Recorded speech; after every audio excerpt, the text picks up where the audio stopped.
Hi kiddos, Hetzel here. Wanted to take the time today to make you a video so that I could go over your characterization assignment for this week. You can see that today I am in the website GoConquer.com, and we have used GoConquer in the past. It was one of the very first resources that I introduced you to at the beginning of this semester, and I am so excited to finally be coming back and using it again. So today I'm going to walk you through using GoConquer to create a mind map for your short story on your characterization assignment, okay? So you can tell that right now I am logged into GoConquer.com. You can see the web address up here.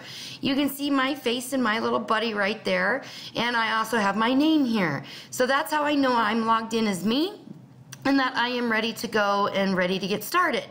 So to actually start creating your mind map, you're going to come up here to the Create tab.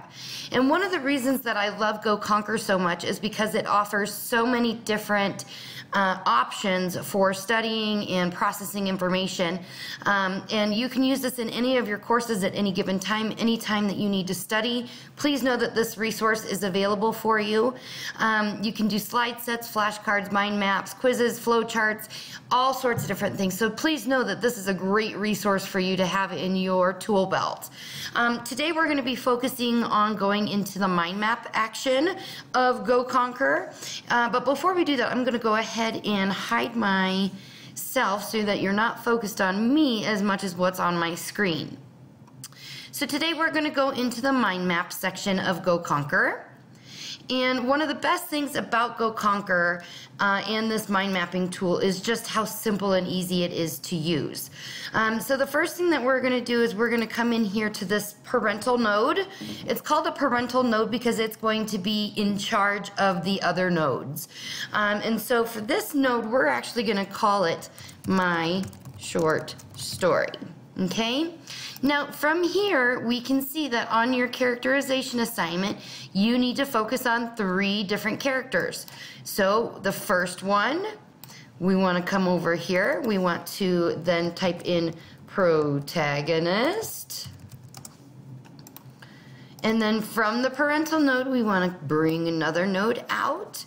We're going to have our antagonist, and then again we're going to create a third node over here for a supporting character. Okay? So from there, what you are going to do is you are going to then look at the different characterization things that you need to add in. So for each one of these characters, we need to have at least their name. So for my short story, I'm going to name this person Haley Michelson. Okay.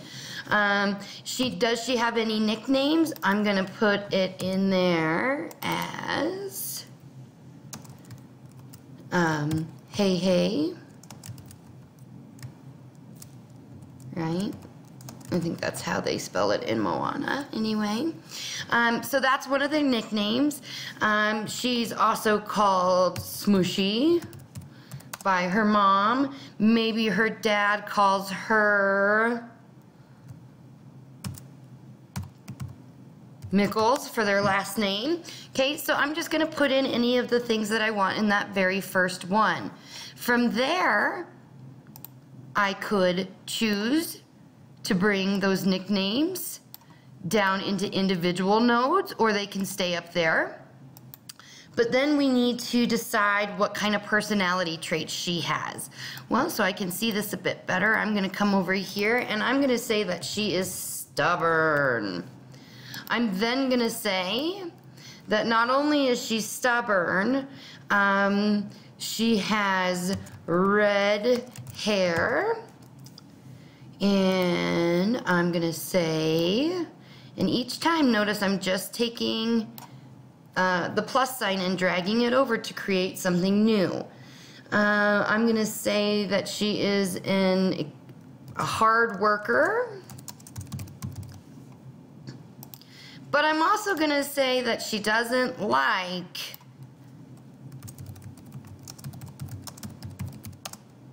being left alone, right? So that's how I'm going to start adding information to our mind map, okay? Now, what's really neat about this is, let's say I want to take the protagonist and I want to make it purple. I can then change all of these to purple to be for Haley, okay? And if you change the color of this at the beginning, so let's change supporting character to, I don't know, let's go to that teal. So from now on, anything would be teal, but because we chose to wait until we had already started adding things, that's why I had to make each one purple. And let's go to the antagonist and let's make that red for kind of angry, because that's kind of what antagonists are, right? They're not the good people. All right, so from there on my supporting character, maybe this person's name is Troy. And he also has a nickname. He goes by Troy Boy. He also goes by Junior, because his dad is also a Troy. And for Troy, his main personality traits, so we could even put in here personality traits, and we could add that in over there too for Haley, but we can have one coming off here. He is extremely easygoing. He does not like school, and again, you take it from the plus sign.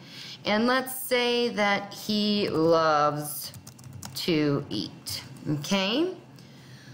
So from there, we can build off each one of these nodes. So what you would then do is you would continue adding on each node for each one of the required elements of the assignment. So if we look over here, we can see that you need the 5 physical characteristics, 5 personality traits. How do they work? What's their internal conflict, external conflict? So again, over here, from Troy, we could say his internal conflict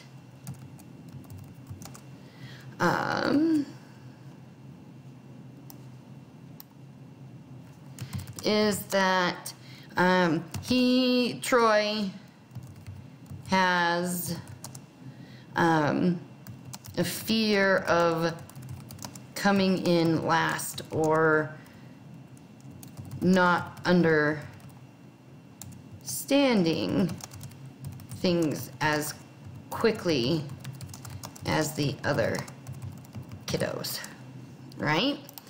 So then again, you can just separate this out as much as you need to.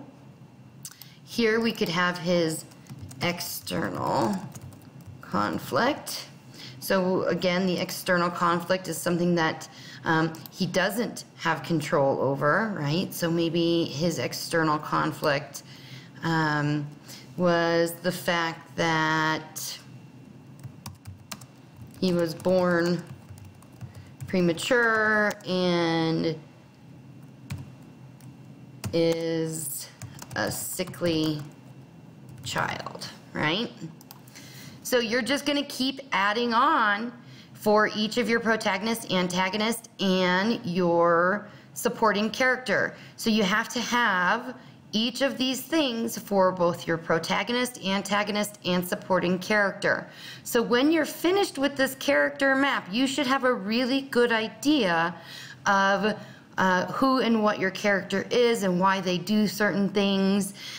You're going to have to really think hard on this assignment because you are the one determining what becomes of this character. Now, while we may have tons of information going into the character mind map, not all of these characteristics are going to end up showing up in your story. Only the absolutely most necessary elements of this character map will actually show up in your story. So really think big here, think broad. start narrowing in on your characters' personalities, what they do, who they are, what they like, what they don't like. And I'm really going to be excited to see how well you guys take this assignment and turn it into a mind map. Please let me know if you have any questions. I'm always here to support you. And if you need to call me, my number is 720-583-5565. All right, guys, good luck, and I can't wait to see these. Take care.